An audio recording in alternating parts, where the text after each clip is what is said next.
Hello everyone, welcome back to my channel. पिछली video में हमने कवर किया था बायोमोलिक्यूलर टॉपिक, जिसके हमने क्वेश्चन नंबर 1 to 30 कंप्लीट कर लिए थे। अगर आपको उस वीडियो से रिलेटेड किसी भी क्वेश्चन में डाउट है तो आप कमेंट सेक्शन में लिख सकते हैं। और मैंने जैसे कि आपसे पूछा था कि मैं उन 30 क्वेश्चंस में से किसी भी रिलेटेड टॉपिक से आपको क्वेश्चन करना हो या फिर कोई भी related topic you want me to make a video on that, you can tell me in the comment section. Please leave a comment for me. So अब हम कंटिन्यू करते हैं क्वेश्चन नंबर 31 से। Question number 31 on your screens. A low Km value usually indicates option A, low substrate affinity, high substrate affinity, no enzyme activity और enzyme denaturation। जब Km value low होगी तो obviously substrate value like binding of substrate affinity उसकी ज़्यादा होता है। इसका answer option number B, high substrate affinity. Next question, Vmax is reached when no substrate is present, enzyme activity site are saturated, enzyme is absent और temperature is 0। Vmax जब भी reach होता है जब E जो हमारा एंजाइम एक्टिव साइट सैचुरेटेड हो, मतलब ऑक्यूपाइड हो एक तरह से, तभी Vmax रीच कर सकते तेरा कार्ड है ना वो वोटर कार्ड। तो बेटा दे दिया उसमें काट दे। इसका आंसर है option number B, enzyme active sites are saturated. Question number 36, competitive inhibition causes apparent decrease in Km value, increase in Km value, increase in Vmax or no substrate binding। If like there will be more substrate needed, so Km value will increase. So there is increase in Km value. So answer is option number B. Next question, in competitive inhibition Vmax is generally, competitive inhibition के time पे Vmax generally unchange रहता है, चाहे हम substrate value high रखें चाहे लो रखें। So its answer is option number A, unchanged. Non-competitive inhibitor binds, जो नॉन कॉम्पिटिटिव इनहिबिटर्स होते हैं वो generally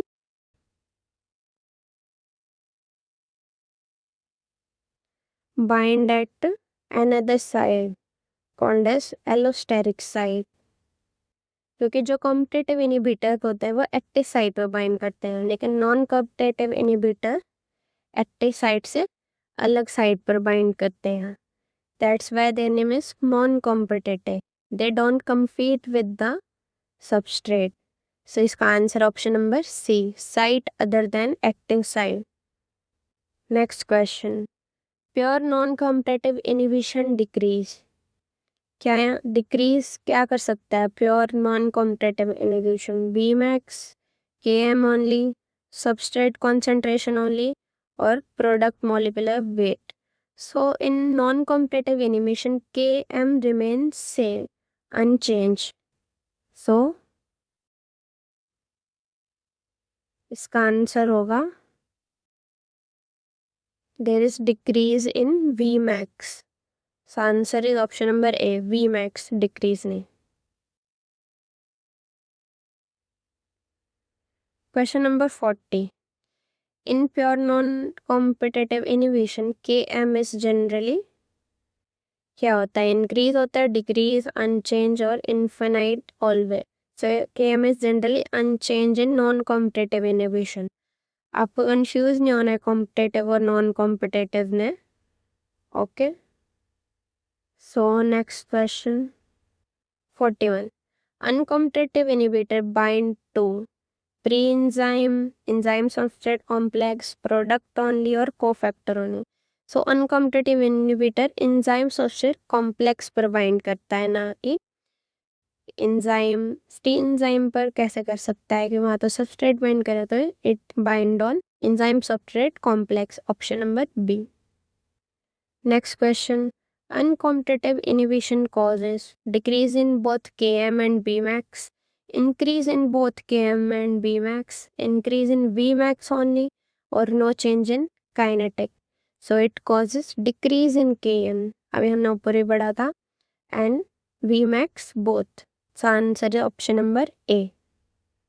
Next question, a Lineweaver-Burk plot is plot of, सो ये भी काफ़ी अच्छा क्वेश्चन है, काफ़ी इंपॉर्टेंट क्वेश्चन है। इसका आंसर है 1/V versus 1/, substrate concentration. Answer is option number B.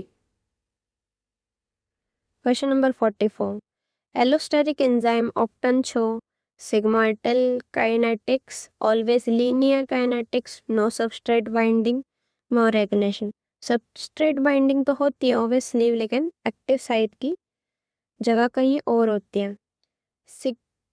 Sigmoidal kinetics means S-shaped curve and linear mean straight line. So कैसा ग्राफ शो करता है एलोस्टेरिक एंजाइम? वो शो करता है हमेशा sigmoidal kinetics. So the answer is option number A. Next question, feedback inhibition occur when end product inhibit an earlier enzyme, substrate destroys product, enzyme become carbohydrate, DNA inhibit water. So feedback inhibition तभी होता है जब it like present overpopulation of metabolic end products. Okay, so इसका answer option number A, end product inhibit an earlier enzyme.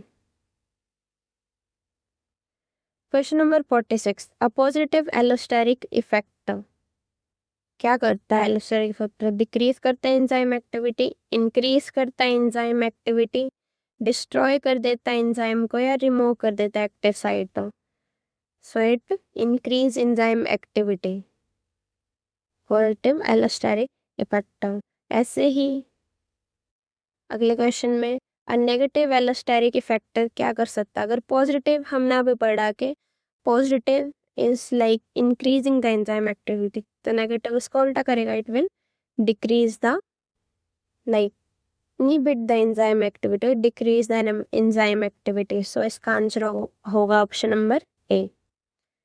Next question, isozymes are, isozyme word से हमें बदल रहा है, iso means same, zymes means enzyme, same enzymes. So किसी भी प्रकार के सेम एंजाइम्स की बात हो रही है। So isozymes are nothing but different form of enzyme, but they catalyse same reaction. So इसका आंसर है option number A, different form of enzyme catalysing same reaction. Next question, a classic example of isozyme, काफ़ी classic मतलब बहुत common example है आइसोजाइम्स का, वो क्या होता है? LDH, lactate dehydrogenase, option number ए।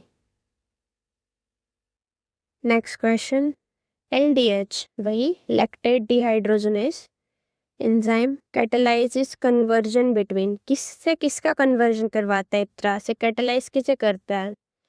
Lactate into pyruvate. ये काफ़ी अच्छा क्वेश्चन है, so you can make point on it, star mark कर सकते हैं आप इसको। तो इसका आंसर है option number A. The most common physiological DNA form है, तो अब यहाँ से फॉर्म्स ऑफ DNA पर क्वेश्चन शुरू हो चुके हैं। सो सबसे कॉमन DNA फॉर्म कौन सी होती है? ADNA, BDNA, ZDNA, HDNA। सो इसका आंसर है ADNA, आई एम सॉरी, इसका आंसर है BDNA, option number B. BDNA is the most common DNA found. BDNA is, अब BDNA की प्रॉपर्टीज के बारे में पूछना है कि राइट हैंड होता है, लेफ्ट हैंड होता है, triplet stranded only, protein like helix. So BDNA is always right hand. So इसका आंसर है ऑप्शन नंबर ए।